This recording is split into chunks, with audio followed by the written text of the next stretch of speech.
Hello dear students, welcome to my channel Mathematics Salahuddin and your teacher Salahuddin। जैसा कि हम लोग देख रहे थे पिछले वीडियो के अंदर exercise series 7.1 and question number 6 के क्वेश्चन नंबर 1 को हमने वहाँ पर सॉल्व किया था, जैसा कि हम चैप्टर 7 कोऑर्डिनेटरी ज्योमेट्री से सॉल्व कर रहे हैं। जैसा कि हमने पिछले वीडियो के अंदर सॉल्व किया था name the type of quadrilateral format, यानी कि हमें सॉल्व करके से ये फिगर फाइंड आउट करना है कि जो आपका आंसर फाइंड आउट हुआ है वो कौन से फिगर में बनता है, या फिर स्क्वायर में बनता है, या फिर राम्स में बनता है, या फिर रेक्टेंगल, या फिर पैरेललोग्राम। इसे इस तरह यहाँ पर फाइंड आउट करने के लिए क्वेश्चन नंबर 6 के अंदर यहाँ पर तीन क्वेश्चन यहाँ पर दिए गए हैं। जैसा कि पहला क्वेश्चन हमने पिछले वीडियो के अंदर सॉल्व किया था, जिसका एक्सप्लेन हमने क्वेश्चन नंबर 1 के अंदर यहाँ पर बताया था कि A B equal to B C equal to C D equal to D A और इक्वल है तो आपका स्क्वायर बन जाएगा, जबकि ए सी और बी डी भी इक्वल आता है तो कम्प्लीटली आपका स्क्वायर बन जाएगा। अगर A B equal to B C equal to C D equal to D A equal है, जबकि ए सी और बी डी इक्वल नहीं है तो आपका फिगर राम्स में बन जाएगा, यानी कि क्वाड्रिलेटरल यहाँ पर आपका राम्स में रहेगा। जिस तरह यहाँ पर रेक्टेंगल भी होता है और पैरेललोग्राम भी होता है, उसी तरह यहाँ पर भी क्वेश्चन नंबर 1 को हमने जब सॉल्व किया था तो ये क्वेश्चन यहाँ पर क्या फाइंड आउट हुआ था, ये एक कम्प्लीटली स्क्वायर में बनता है क्वाड्रिलेटरल। अब जैसा कि यहाँ पर क्वेश्चन नंबर 2 को देखेंगे, क्वेश्चन नंबर 2 को हम यहाँ पर देखेंगे किस तरह यहाँ पर सॉल्व करें। आइए यहाँ पर हमसे सॉल्व करते हैं। जो भी स्टूडेंट्स अब तक सब्सक्राइब नहीं किए हैं जो जल्द से जल्द इस चैनल को ज़रूर सब्सक्राइब कर ले ताकि हर एक वीडियो आपको मिलती रहे। आइए क्वेश्चन नंबर 2 को सॉल्व करते हैं। सबसे पहले पॉइंट ए लीजिए -3,5, B is equal to 3,1, C is equal to 0,3, C is equal to D is equal to -1, -4। अब यहाँ पर डिस्टेंस फार्मूला लेना है। Let distance of A B, उसी तरह यहाँ पर सॉल्व करेंगे में A B plus B C और फिर इसके बाद में सी डी और ई डी को यहाँ पर मैं फाइंड आउट करते हुए जाएंगे। अब आइए यहाँ पर से हम देखते हैं कि distance formula A B is equal to x2 x1 square plus y2 minus y1 square. अब यहाँ पर ए बी को हम लोग फाइंड आउट करना है। यहाँ पर पॉइंट ए और पॉइंट बी को हम यहाँ पर फाइंड आउट कर रहे हैं। पॉइंट और पॉइंट बी को लेंगे तो ये क्या होगा, आपका x1 होगा और ये यहाँ पर क्या होगा, ये y1 होगा। और उसी तरह यहाँ पर लिख लेंगे हमें x1 is equal to -3, y1 is equal to 5, x2 is equal to 3 and y2 is equal to 1. AB is equal to root x2 3 minus x1 minus 3 square plus y2 1 and y1 is 5 square. AB is equal to root 3 minus plus 3 square plus 1 minus 5 is equal to 1 छोटा है तो -4 square. A B is equal to root 3 plus 3 यहाँ पर 6 square, तो minus है तो यहाँ पर माइनस स्क्वायर यहाँ पर प्लस होगा तो 4 स्क्वायर यहाँ पर क्या होगा, हमारे पास 4 स्क्वायर होगा। तो यहाँ पर जैसा कि हम देखे हैं -4 इंटू -4 यहाँ पर होगा। A B is equal to 36 plus 16 इन दोनों को हम ऐड कर लेंगे। A B is equal to 6 यहाँ पर 2 होगा तो 1 यहाँ पर आएगा, 4 यहाँ पर ये 5 होगा, यानी कि ए बी आपका क्या आ रहा है, ए बी रूट 52 आ रहा है। ए बी आपका रूट 52 आ रहा है। अब चलिए यहाँ पर हम ए बी के बाद हम बी सी को देखते हैं। For BC x2 x1 square plus y2 y1 square. अब यहाँ पर देखिए जैसा कि हम BC के लिए कर रहे हैं तो ये x1 होगा और ये y1 होगा, ये x2 होगा, ये y2 होगा। अब यहाँ पर इसे डाल देंगे हम x1 is equal to 3, y1 is equal to 1, x2 is equal to 0 and y2 is equal to 3.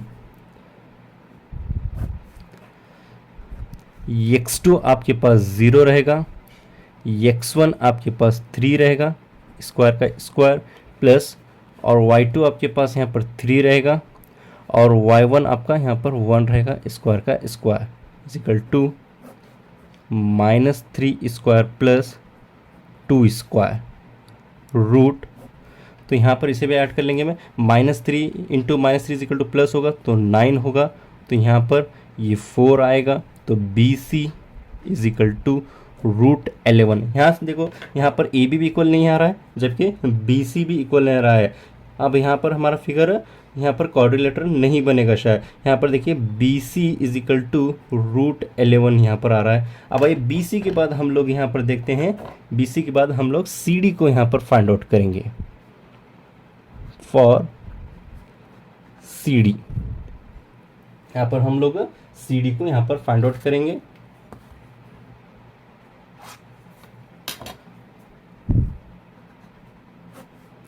x2 minus x1 square plus y2 y1 square. अब यहाँ पर BC देखना है, हम यहाँ पर CD को देखना है, तो x1 यहाँ हमारे पास 1 होगा और यहाँ पर y1 3 होगा, और फिर इसके बाद में यहाँ पर हम CD के लिए कर रहे हैं तो x2 -1 होगा और y2 -4 होगा। x1 is equal to 0, y1 is equal to 3, x2 is equal to -1, y2 is equal to -4, y2 is equal to -4। Root x2 हमारे पास -1 है, ये माइनस का माइनस ले लेंगे हम लोग यहाँ पर, और x1 क्या है हमारे पास है यहाँ पर, जैसा कि x1 देख रहे हैं आप 0 है स्क्वायर का स्क्वायर प्लस y2 क्या होगा आपके पास है y2 -4 एंड y1 माइनस का minus y1 3 square is equal to root -1 square, फिर इसका -4 -3 इज इक्वल टू -7 स्क्वायर। यहाँ पर -1 माइनस पे स्क्वायर है तो यहाँ पर माइनस इंटू माइनस प्लस ही होगा, तो यहाँ पर इसे क्या करेंगे 1 का 1 49 का 49, CD इज इक्वल टू यहाँ पर √15 आएगा। यहाँ पर CD भी हमारे पास डिफरेंट आ रहा है। अब आइए यहाँ पर हम देखते हैं कि यहाँ पर हम CD के बाद AD को हम यहाँ पर फाइंड आउट करेंगे। यहाँ पर हम लोग AD को यहाँ पर फाइंड आउट करके देखते हैं। फॉर AD, अब यहाँ पर हम AD को फाइंड आउट करेंगे। Distance x2 x1 square plus y2 y1 square. अब यहाँ पर देखिए x1 क्या होगा हमारे पास, यहाँ पर AD के लिए कर रहे हैं तो x1 इज इक्वल टू -3 होगा, और फिर इसके बाद में y1 इज इक्वल टू 5 होगा, और फिर उसके बाद में x2 ED के लिए कर रहे हैं हम लोग, x2 इज इक्वल टू -1 और y1 यहाँ पर x2 और y2 इज इक्वल टू -4 होगा। तो रूट x2 क्या है आपके पास -1, x2 आपके पास क्या है -1 है, और फिर इसके बाद में यहाँ पर हम AD के लिए देखते हैं। जैसा कि x1 हमारे पास यहाँ पर है, ये x2 -1 हो गया, और उसके बाद में x1 -3 स्क्वायर ले लें। तो देखिए यहाँ पर हम आगे कंटिन्यू करते हैं। तो AD is equal to root -1, ये माइनस माइनस आपका क्या होगा यहाँ पर, ये क्या होगा प्लस हो जाएगा, 3 का 3 स्क्वायर प्लस तो -9 स्क्वायर, तो ये हो गया ED is equal to root minus plus minus होगा तो यहाँ छोटा है, तो यहाँ पर हमारा आंसर यहाँ पर प्लस में आएगा, तो 2 स्क्वायर प्लस यहाँ पर ये माइनस है, -9 इंटू -9 इज इक्वल टू ये प्लस होगा, तो 9 square is equal to root 2 2 ज़ा 4 होगा, ये 9 9 सा हमारे पास 81 होगा। ED is equal to root 4 plus 81, 4 plus 81, ED is equal to root 4 plus 81। तो यहाँ पर चारों पॉइंट्स हमारे इक्वल नहीं आ रहे हैं, यानी कि ये क्या है, क्वाड्रिलेटरल शेप में इन्फॉर्मेटर नहीं है, यानी कि ED is equal to root 85 आ रहा है। जैसा कि हम यहाँ पर फिगर के अंदर बताया गया था, जैसे कि हम यहाँ पर फिगर निकाल के देखते हैं, जैसा कि हमारा शेप कंप्लीटली स्क्वायर में नहीं आ रहा है, जैसा कि यहाँ पर ये क्या है कि नॉट क्वाड्रिलेटरल शेप में हमारा फिगर बन रहा है। जैसा कि यहाँ पर ABCD, जैसा कि हम लोग यहाँ पर AB को हम लोग यहाँ पर फाइंड आउट कर रहे थे, जैसा कि हम लोग यहाँ पर AB को फाइंड आउट करें, AB हमारा क्या आ रहा है यहाँ पर रूट 52 आ रहा है, जबकि BC भी हम लोग यहाँ पर फाइंड आउट करके देखिए, BC हमारा क्या आ रहा है रूट 11 आ रहा है, जबकि CD हमारे पास क्या आ रहा है रूट 50 आ रहा है। और फिर इसके बाद हमने ED को फाइंड आउट किया, जबकि ED हमारा क्या आ रहा है रूट 85 आ रहा है। तो इसका आंसर हम इस तरह लिखेंगे, hence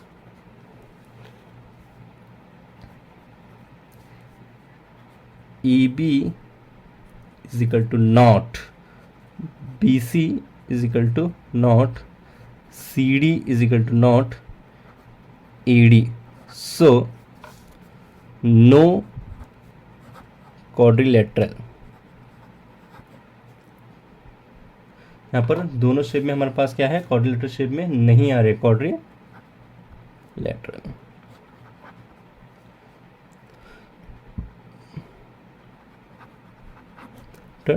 format this point. I hope आप तमाम स्टूडेंट को मुकम्मल तौर पर समझ में आया होगा। जो भी तलबा को अगर कोई डाउट है तो कमेंट्स के ज़रिए पूछ सकते हैं, उनको जवाब दिया जाएगा। Thank you.